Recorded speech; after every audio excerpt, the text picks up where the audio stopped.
How you doing?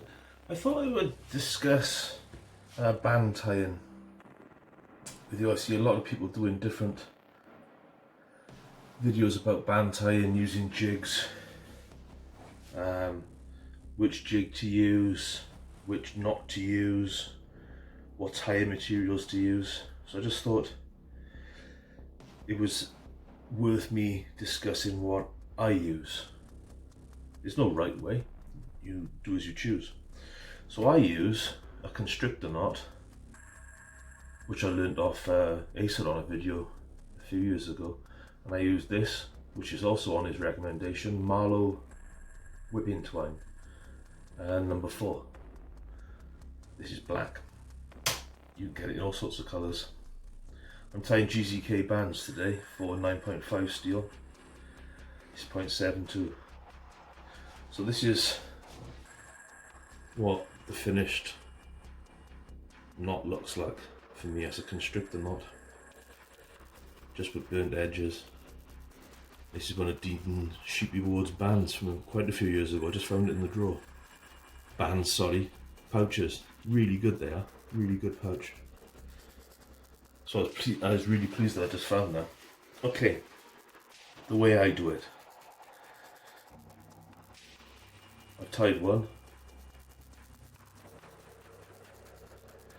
I put the next one through what most people would deem as being the wrong way. And I'll show you what I mean once I've finished. Just make sure it's gone the right way.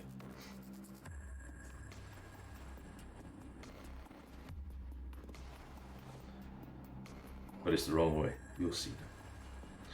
So how do I tie a knot? Constrictor knot. Let's come to you. I don't use a jig, as you can see. I grip it between my thumb and forefinger, like this, and give it a stretch. Now with my middle finger and my thumb, I grab hold of the twine. This is awkward, trying to look at the camera at the same time. You can find constrictor knot videos all over YouTube, but it's basically that. You're crisscrossing over, so it looks like a cross. And then you put the end through the center of the cross.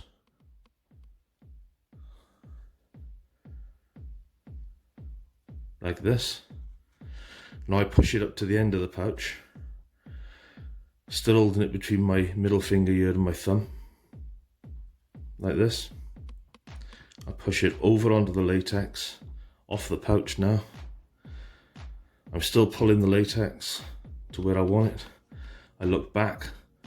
I'll have that tag a little bit shorter, thanks. About there. It's a little bit tight, not very tight yet. Like this, and I'll correct it now. Just put it where I want it. Now, give this a little bit of tension here, and I pull the knot using my nail towards the pouch a little. I think that's about correct. And I'll tighten that now. And what I do is I'll put this short piece in my teeth and pull using my finger like this.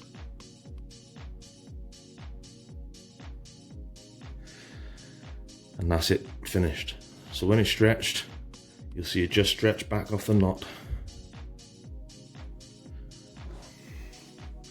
And that's about that. I cut the excess off. Have I got the camera angle correctly? Doubt it.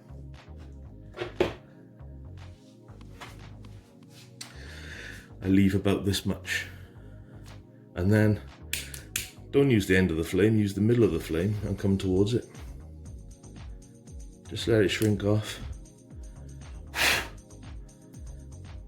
And that's your finished knot. That is not going to come undone. Never once has one ever come undone for me. So this is the one up, one down band I was talking about, which some people cry about and, oh, you can't do that. Well, when it's on an OTT frame now, it looks like this. And when you pull it, it looks like this. so they go in opposite one another. Does it help? Probably not. Does it matter? Probably not. That's just what I do. It's convenient to me. So no jig involved. This is my jig. I can tie these in the field. I can do this job wherever, whatever. It doesn't get any more lightweight than that. Tiny little knots, tiny amount of material. And I think that's quite a neat job. I don't have to cut off the excess. There is no excess. That's fine. I'm not cutting that off. So I don't waste any latex messing about cutting things off. I also don't draw lines on this. I know where I want it, I just tie it on. Again, there's no right or wrong way. I use this these days. It took me a long many years to get wanting to use it, but that's what I tie the band onto my frame with now. And it ends up looking something like this. Quite a neat. Takes too long, but it does look very neat. And there's no movement in it once it's tied on, so that's what I use, unless it's a clip frame, obviously. Anyway, I hope that helps. I have been asked a few times how I do it by a couple of friends, so that's how I do it. Cheers all.